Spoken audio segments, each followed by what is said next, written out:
Yay. And we go to new slides because we begin chapter 16 today, November 20th, 2020. It's 11/20/2020. What's that? Oh, hello, William. Hi, I was getting COVID tested, so I'm sorry I'm a little late. Oh, no problem.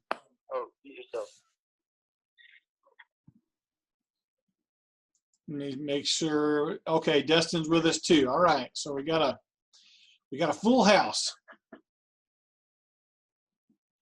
You guys are just hungry for one more Instructor Bing's lecture before the long Thanksgiving break.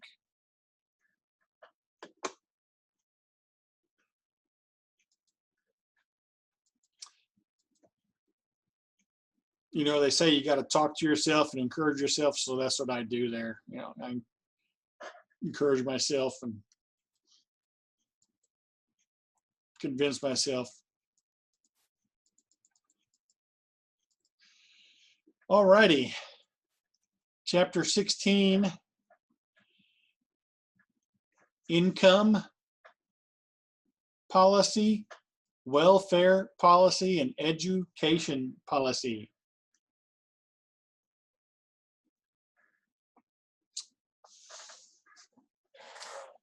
In the preamble to the Constitution, there is a phrase that we, the people of the United States, in order to form a more perfect union, this stuff, this stuff, this stuff, this stuff, this stuff, and then promote the general welfare. That's what this chapter's material will deal with when it comes to American government as laid out in the Constitution. But just listening to that phrase, promote the general welfare, that's a fairly general, short phrase. What does it all entail? Well, where we are today in 2020, 233 years after the ratification of our Constitution, we have government dealing in these three areas of policy: income, welfare, and education, in order to promote the general welfare of all Americans.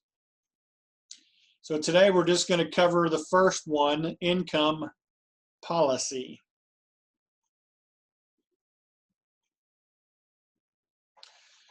Raise your hand if you want to have a good income when you get a full-time job.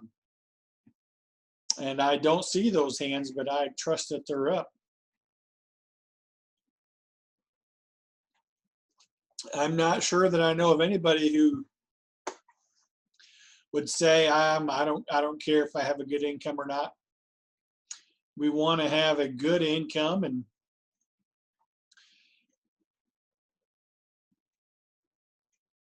I think all of us would at least shoot for the middle class.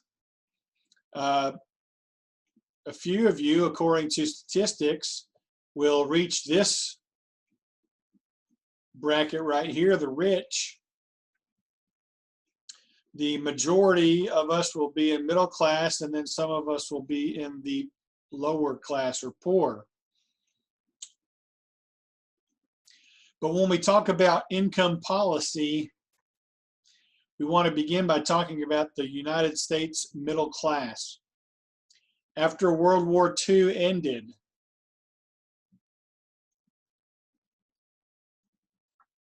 we had an economic boom. And actually it started with the war because we had so many people working in factories to produce weapons and vehicles for the military. And that economic boost continued after the war. A main reason was a lot of countries in Europe had a lot of damage to their factories. While we were in World War II, though, the only place that was affected was Pearl Harbor, and our continental United States was left unscathed, and all of our factories were still running, and they were running smoothly. And after World War II, there was more demand for our products, and so our economy boomed. And all of the GIs came back, and there were some incentives for them that we're going to talk about. And so this is when the middle class really expanded. After the end of World War II, 1945, until about 1970. We might go all the way even up to 85, a good 4 decades of strong middle class growth and stabilization. So much so that the United States middle class was the envy of the world, because most countries you had rich and poor, no middle class.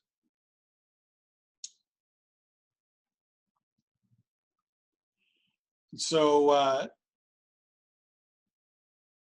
after the war and for the next few decades, things were very good for Americans as a whole.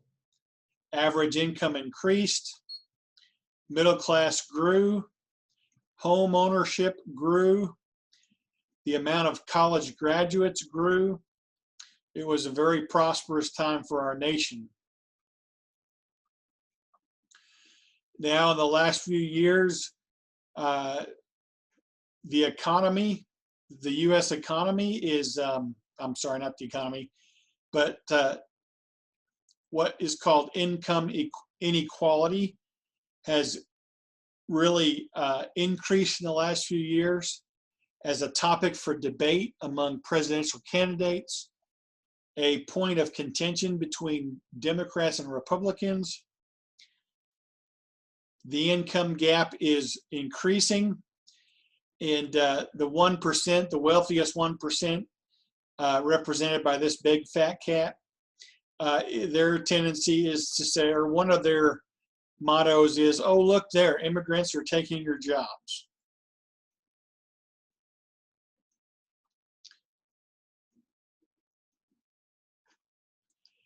Basically, this is a simplistic way that is one of the simplistic ways that the income inequality is explained.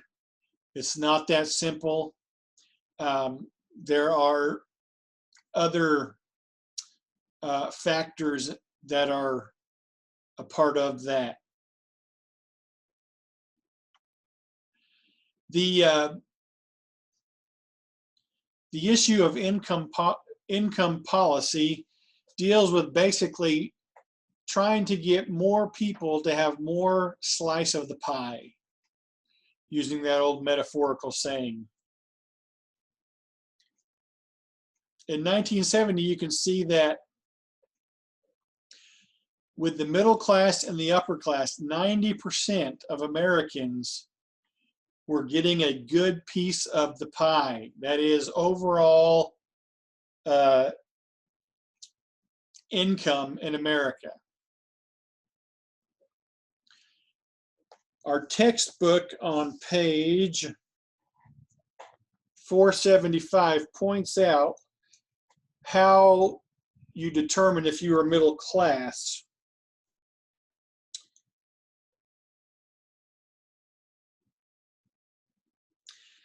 Yeah, towards the bottom of the page in the final paragraph, in 1970,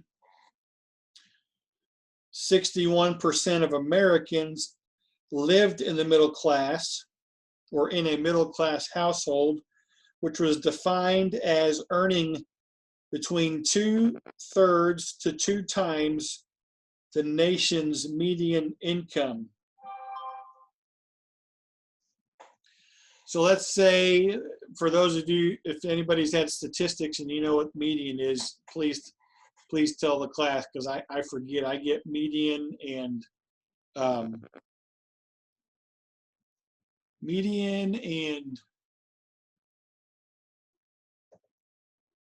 there's like 3 M words when it comes to statistics.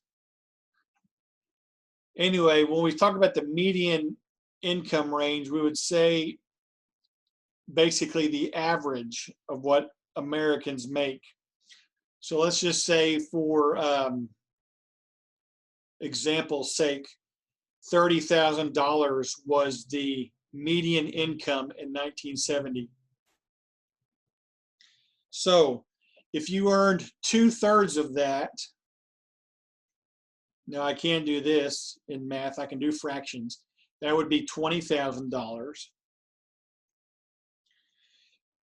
Up to 2 times that, so that would be 60,000. So if the median income in 1970 was $30,000, middle class would be anywhere between $20,000 and $60,000 income.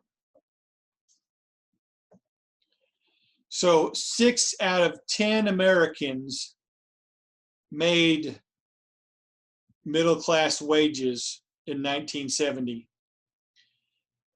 3 out of 10 would be the upper class, $60,000 or above. And then 10%, 1 out of 10 people in America would have made $19,999 or less a year.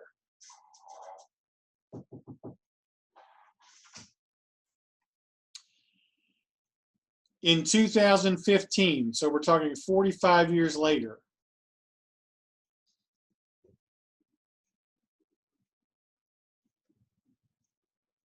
looky here. Lower class has basically stayed the same.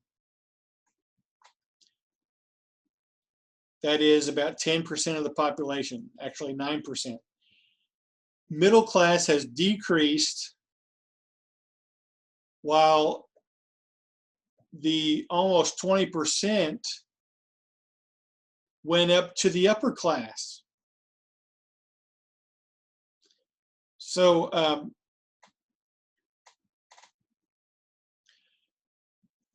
there are a couple of ways that this could be interpreted. If you lean Republican and conservative, this is a good thing. More people, 1% more, 91%, as opposed to 90, are in the middle and upper class, and only 9% are in the lower class. Now, if you're a Republican and if you're a conservative, you look at that and that's a good thing. The standard of living has increased overall. If you're Democrat and lean more to the left, you see that as a problem. There's a bigger gap being created between the upper and lower classes.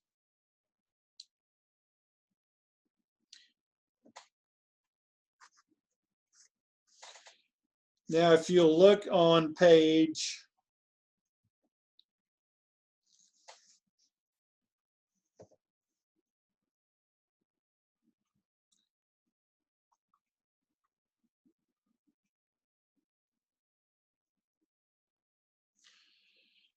if you look at what 475 shares, it shares something that is not on this graph.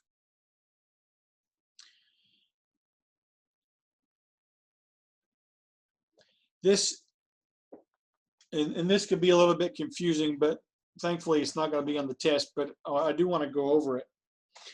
What it points out is that in 1970, 61% of Americans were considered middle class, and they held 62% of the nation's income.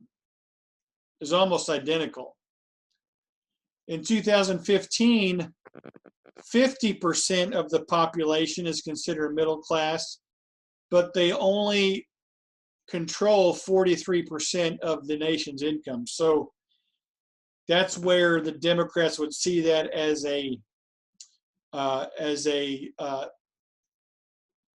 downgrade,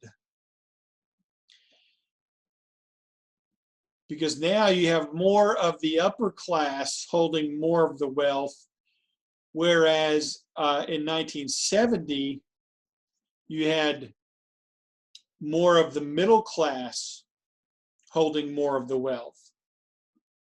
And that's kind of the Democrat mantra. The rich get richer on the backs of the middle class, and especially the poor. The poor get poorer.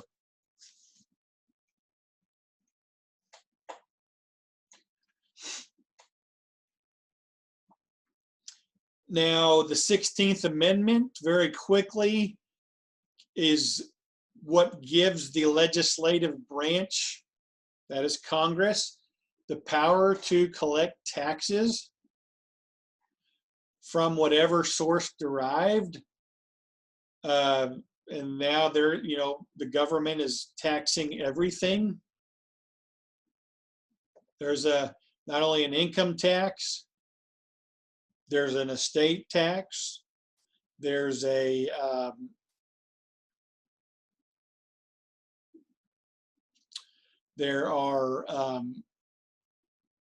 there's state taxes along with federal taxes, sales taxes, taxes on your property. So we are being taxed. Taxes on your, if you had a retirement plan and you withdrew money earlier than your retirement, let's say you needed $30,000 and you took it out of your retirement fund, all of a sudden that $30,000 will be taxed, even though it was not taxed while it was in your retirement fund. So we're being taxed out the wazoo, and this here shows you in a 104-year period how much the income tax changed in America. So this amendment was added in 1913. So 107 years ago, the top tax bracket was 7%. In other words, what that means is the people who made the most money, the rich, the most they could be taxed was 7%. The lower income group was only taxed 1%, maybe 2%. Now, this is in today's dollars. So in 1913, the top tax bracket threshold, that is the most amount of money you could make that could be taxed, in today's dollars would be 11.8 million.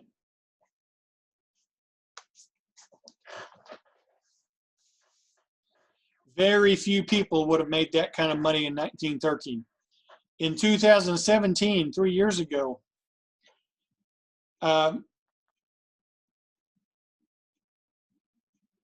notice that the top tax bracket was almost 40% for the wealthy.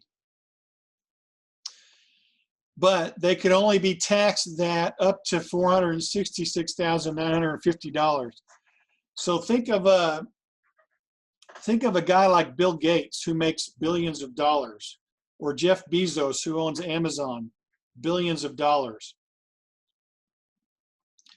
And I don't know exactly what they report on their income tax, whatever their salary is. Let's say, for example, let's say Bezos, he wants to be a modest billionaire, so he only takes $1 billion a year salary.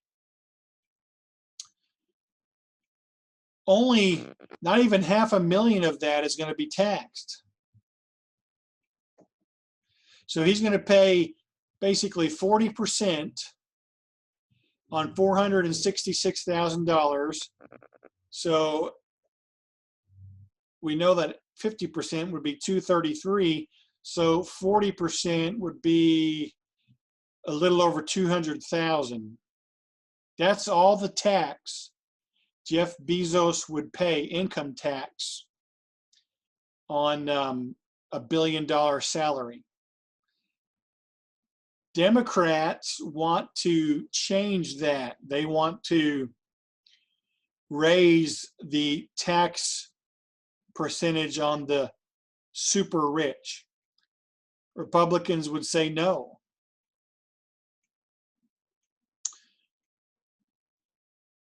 The reason is they're trying to get to where more Americans will get more pieces of the pie. And I tend to side with a more conservative outlook, in that if someone has earned that money, that's their money. And a government should not tell somebody how much tax they have to pay, or how much they have to give. But I can see where, for example, let's say someone's in the lower class, which I think is earning, for some reason I'm wanting to think, earning less than $17,000 a year. Let's say they pay 10% of their income, which would be $1,700. That only leaves them with $15,300 to live on for the year. Jeff Bezos pays $200,000 in taxes. Now that's a lot more than $1,700, but he's still got $9 billion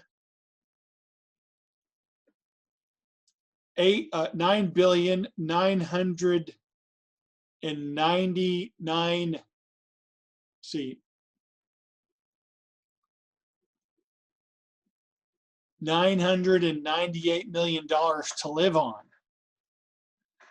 So you can see the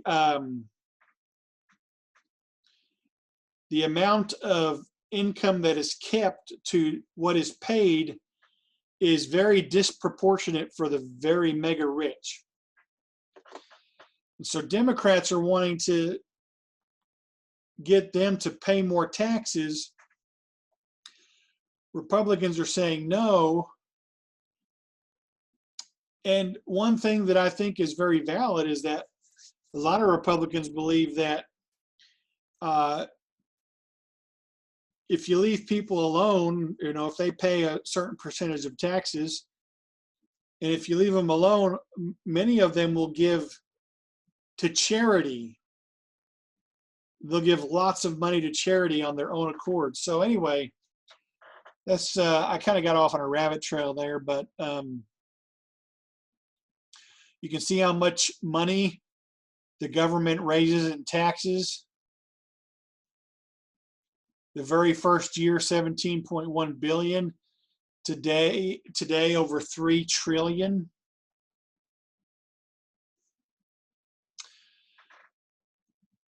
What families could deduct has decreased greatly.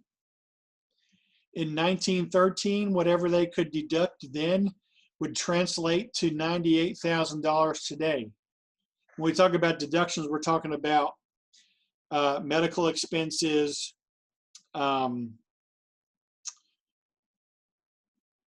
if you have children, you get a deduction for each child. And there's other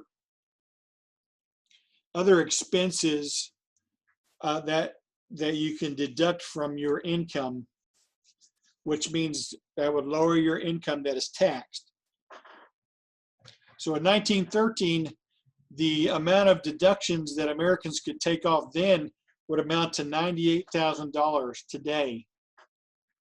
Today, families, the total deduction they can take off is $12,600. Well, just think about a family who, let's say their child was diagnosed with cancer and they went to the St. Jude's Hospital. And let's say it's a lower class family that doesn't have insurance. Well, I guess you have to have insurance today. But their insurance didn't cover everything. And they still had expenses. They could deduct those expenses at the end of the year from their income tax, but it couldn't exceed $12,600. Look at this bottom number. There were 400 pages in the tax code in 1913. Today, there's about 75,000 pages. So if any of you are, you're aspiring to be an accountant and do people's taxes, that's a pretty big tax code.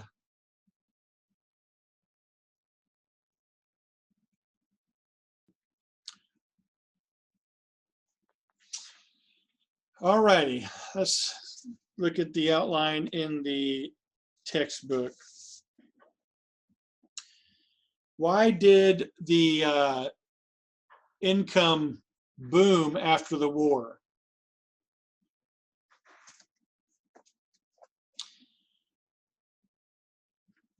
Why were we one of two superpowers on the planet after World War II, and we were the superpower of the two?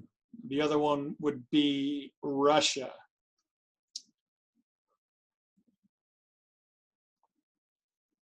Well, look here. Even though we only had 7% of the world population, we were producing 50% of the manufactured goods that were supplied to the world. Remember, a lot of countries, Germany had been obliterated because of the war. England had destruction. France, other countries there in Western Europe, a lot of their factories were destroyed. So the United States filled in that gap. Our factories were humming during the war. Then when all the soldiers came back, they were able to go into factory jobs and manufacture goods that the world needed. We were such a strong economy, we created 40% of the world's income. So that's one thing that's mentioned on page 476. Our manufacturing sector fueled this boom. And the best paying jobs, the best paying jobs in manufacturing were unionized jobs. In other words, workers who worked there became a part of a union.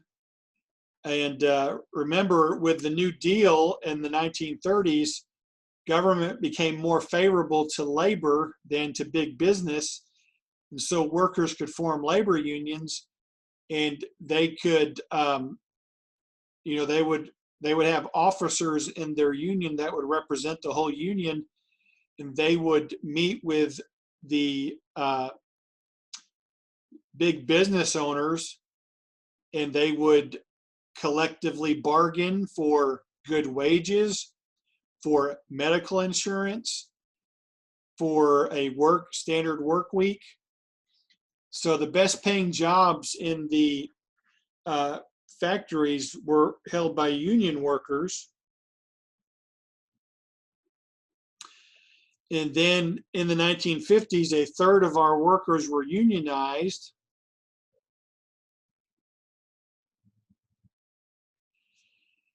So that contributed to the economic boom. Then the introduction of a national minimum wage was another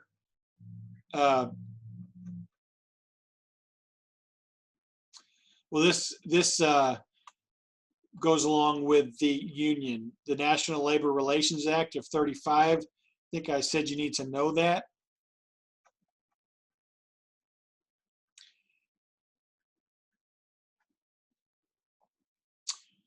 Benefits of a labor union. You have a binding contract, health and safety, all of these things. Okay, that's the social policies. Another reason was minimum wage. And then a fourth reason, which is on page 477, was the GI Bill, which helped the returning veterans of World War II to get back into the job market. This gave cash to veterans to go to school and get a degree, or to get vocational training. They also could receive very low interest loans for housing.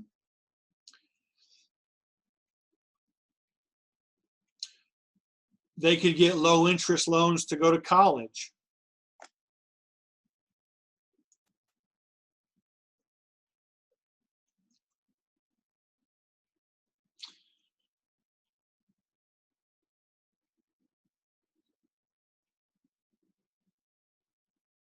This bill, you can see here, helped to reduce the fierce competition for jobs.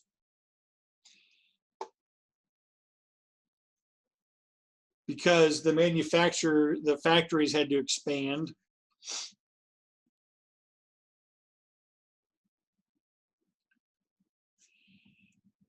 They also could get loans to open a small business if they wanted to.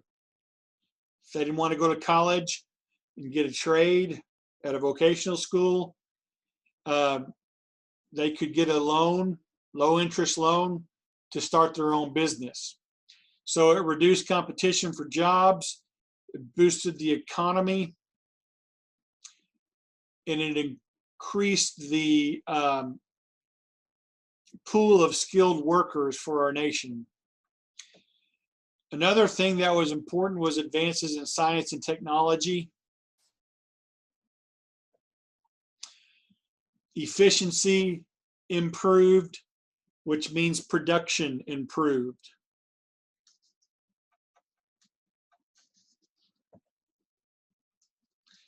So all of these factors contributed to our economy booming and the creation of the middle class. And I want you to know these things that are on page 476 and 477.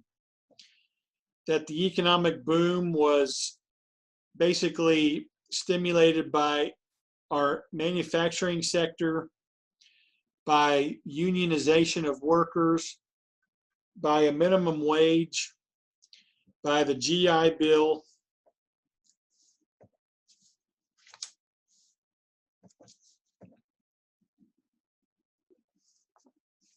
those are the four that are listed in the book. This fifth one here, advances in science and technology, may be a good bonus question.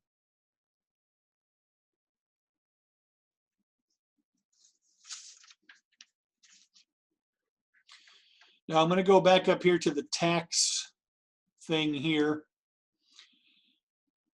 And let you know how we got to these figures right here. At one time, this top tax bracket had reached 79% for the highest wage earners. Yes, 79% for the wealthiest people. This is also on page 476. One of the things that the New Deal legislation did was it enacted a progressive income tax at that time. In 1913, this was a range that was kind of fixed, but with the New Deal, it wasn't going to be fixed. It could progress and change based on how income changed through the years. You can see there that a progressive income tax is a tax where the marginal tax rate increases as income rises. So it had gotten to the point where if you made above $5 million, they took about 80% of it in taxes. Before the Depression, the rate for the richest people was 24%. Now, that would be very unfair. In my opinion, that's very unfair. So,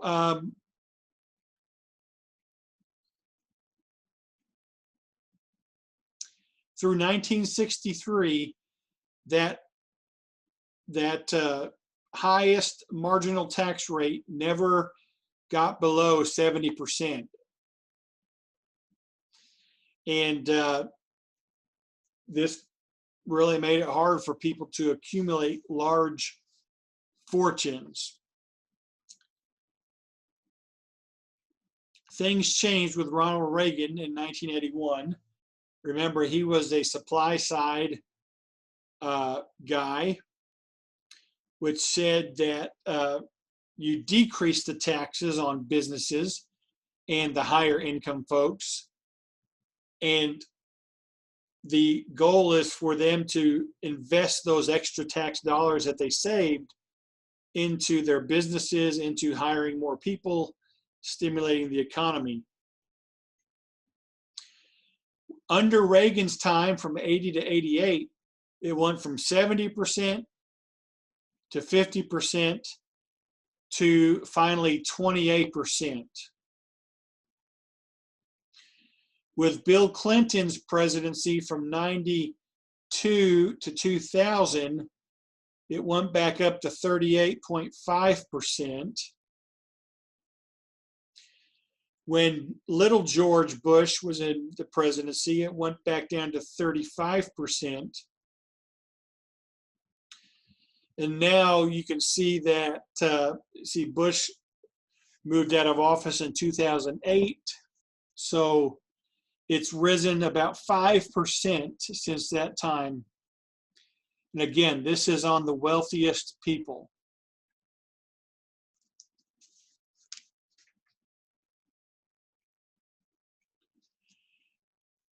But when it comes to income policy, our government, since the introduction of the 16th Amendment in 1913, has tried to raise income, that is, not raise the rate, but raise money on people's income in order to try to help more people get more a piece of the pie.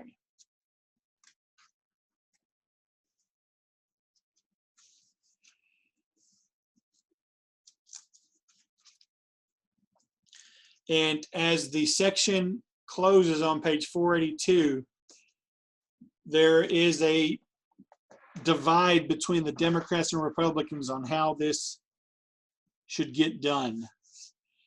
And this is always a point of contention and battle between, well, for presidential candidates as well as for Congress whenever they are in session. How are we going to meet our national debt and help more Americans, you know, be raised up? But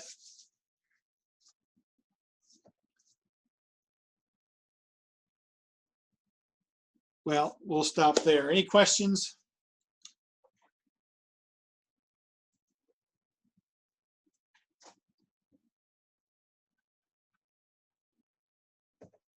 So have a great Thanksgiving break next week. And next time we meet will be the last day of November, November 30th. So be safe. Enjoy the turkey or the ham or whatever your family has. Maybe you'll have a traditional Thanksgiving dinner that they had at first with eel and deer. And Will you repeat what you said about the 30th, please? that's the next time we will meet. Okay, that's what I thought you said, but I wasn't sure. Yeah, Monday, November 30th. All right, I'll stick around for about a minute if you have any questions. Otherwise, have a great break and we'll see you then. See you.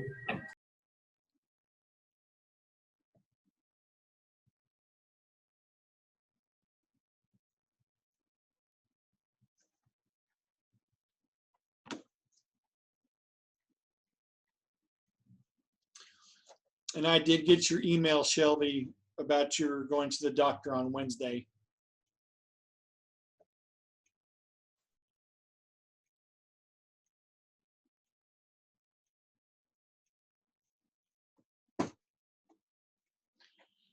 So any of you three have a question?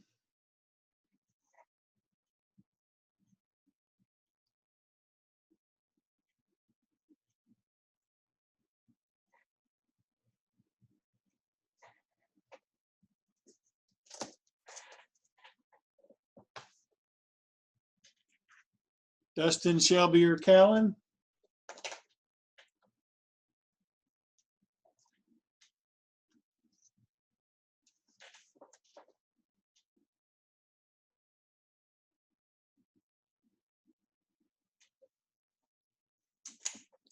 Okay, we'll see you all